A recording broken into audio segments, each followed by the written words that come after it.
안녕하세요. In today's lesson, we are talking about one of the most important parts of speaking Korean correctly, honorifics. These are special words and grammar forms that show respect to others depending on their age, status, or relationship to you. By the end of this video, you will understand how to use Korean honorifics naturally, avoid common mistakes, and speak Korean in a way that sounds both polite and confident. Part 1.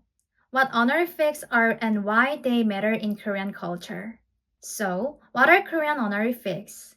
In Korean, honorifics are words or expressions that show respect. They are built into the language itself, not just about saying please or thank you, but about how you refer to people, what verbs you use, and even how you end your sentences. Korean culture values hierarchy and respect, especially based on age and social position. So, the way you speak changes depending on who you are talking to. That's why learning Korean honorifics is essential. It's not just grammar, it's how you show good manners. Part 2. Understanding Korean social hierarchy. In English, you might talk the same way to everyone. But in Korean, your speech changes based on who you are talking to. These are called Korean speech levels, and they are closely tied to Korean honorifics. For example, if you're speaking to someone older, you use polite forms. If it's your boss or teacher, you show even higher respect.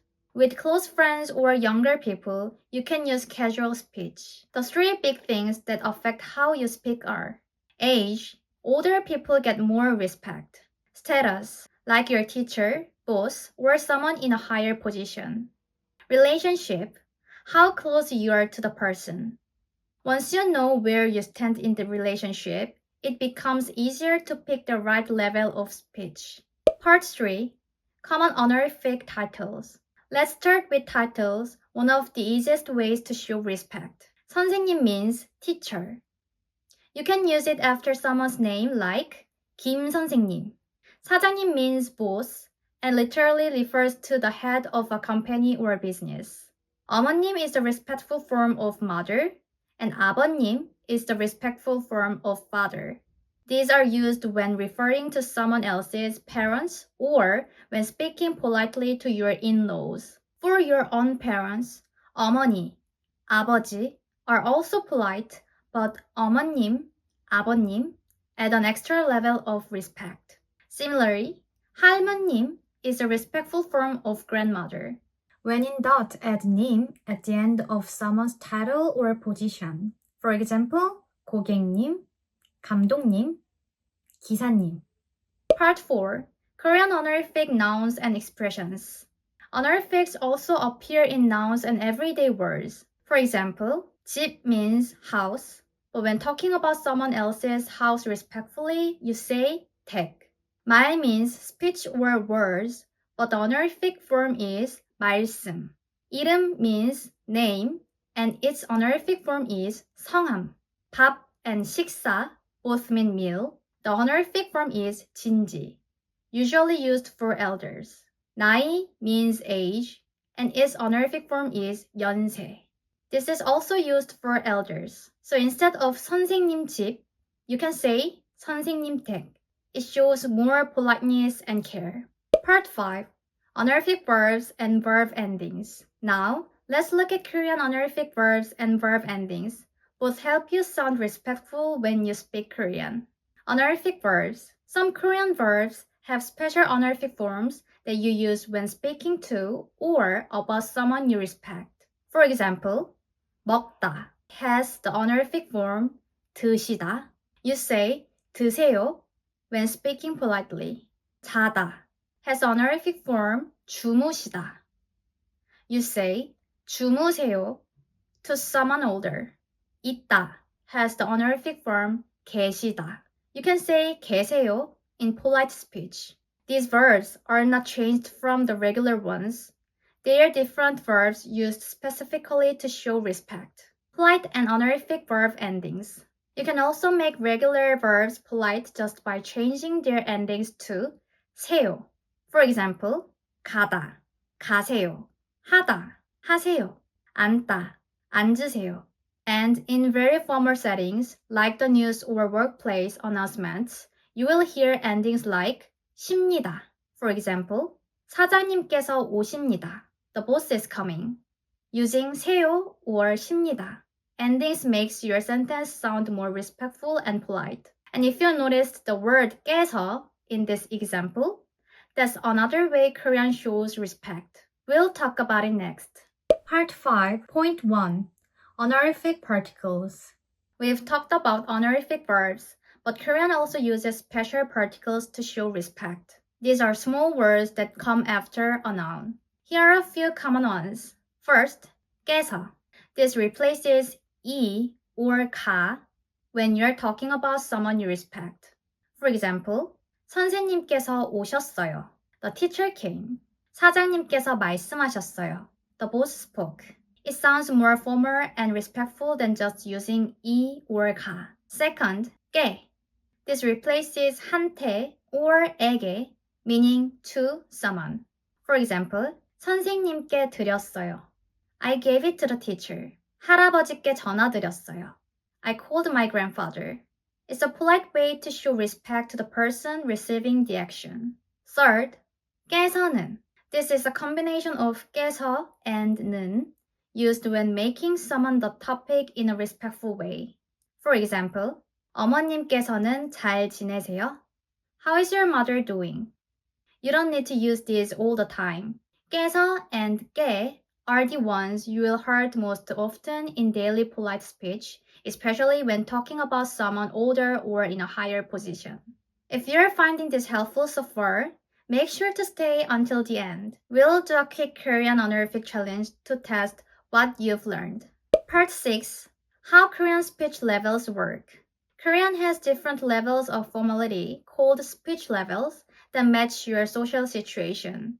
The formal speech level is used in speeches or official announcements, endings like 비읍니다 or 습니다. For example, 감사합니다 or 반갑습니다. The polite speech level is most common in daily conversations, endings like 요. For example, 먹어요, 좋아요. And the casual level is used with friends, family, or people younger than you. You can drop 요 from the polite speech form. For example, 먹어, 좋아. You don't switch randomly between them. The level you choose depends on your relationship with the listener. Part 7. When to use or avoid Korean honorifics.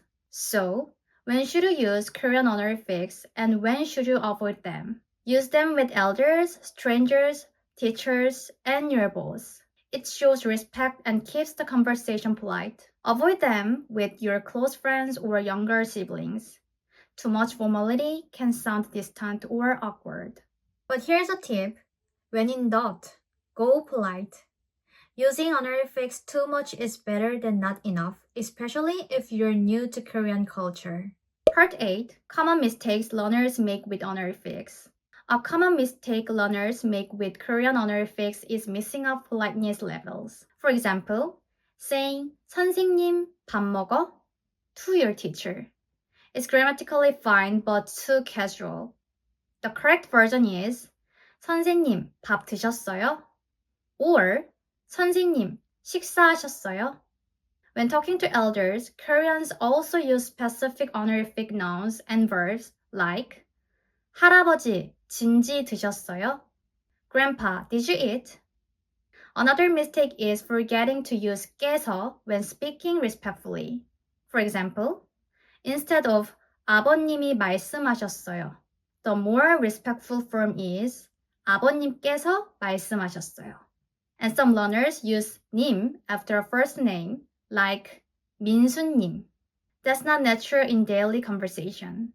Usually 님 is used with titles, not regular first names, unless you're speaking in a business or customer service setting. We've created a free downloadable PDF that lists all the honorific titles, nouns, and verbs we covered in this video. So you can review and practice them anytime. You'll find the link in the description. Part 9. Quick practice. Choose the correct honorific form. Now, let's do a quick Korean honorifics practice quiz. I will give you 2 sentences and choose which one uses honorifics correctly. You are talking to your grandmother. Which is correct? A. 할머니, 밥 먹었어요? B. 할머니, 진지 드셨어요? The answer is B. We use the honorific form 진지 and 드셨어요 to show respect. You are talking to your younger brother. Which is correct? A. 안녕히 주무셨어요? B. 잘 잤어? The answer is B. 잘 잤어 is casual, perfect for a younger sibling. You are visiting your teacher. How do you say, where do you live? A. 어디 살아요? B. 어디 사세요? Answer. B. 어디 사세요? Uses the honorific form, so it's polite. Now, a couple of trickier ones. You're talking to your boss at lunch. How do you say, please eat? A. 드세요. B. 먹어요. Answer. A. 드세요. This is the honorific version of 먹어요, showing proper respect towards someone of higher status. You are meeting your friend's dad and want to say, please wait a moment. A. 잠시만 기다려요. B. 잠시만 기다리세요. Answer. B. 잠시만 기다리세요. It's the polite and respectful way to ask someone older or higher in status to wait. Part 10. Recap and tips for sounding polite and natural in Korean. Let's recap what we learned today. We talked about what Korean honorifics are, why they matter, how social hierarchy affects your speech, and how to use titles, nouns, and verb endings respectfully. We also practiced how to pick the right speech level depending on who you are talking to. A simple tip to remember, when you are unsure, use polite speech. Koreans really appreciate when learners make the effort to sound respectful. You did great today. Remember, learning honorifics isn't just about memorizing forms, it's about understanding respect in Korean culture. Don't be afraid to practice, even if you make mistakes. The more you use honorifics naturally, the more fluent and culturally aware you will become. Keep practicing, stay curious, and I will see you in the next video. 감사합니다.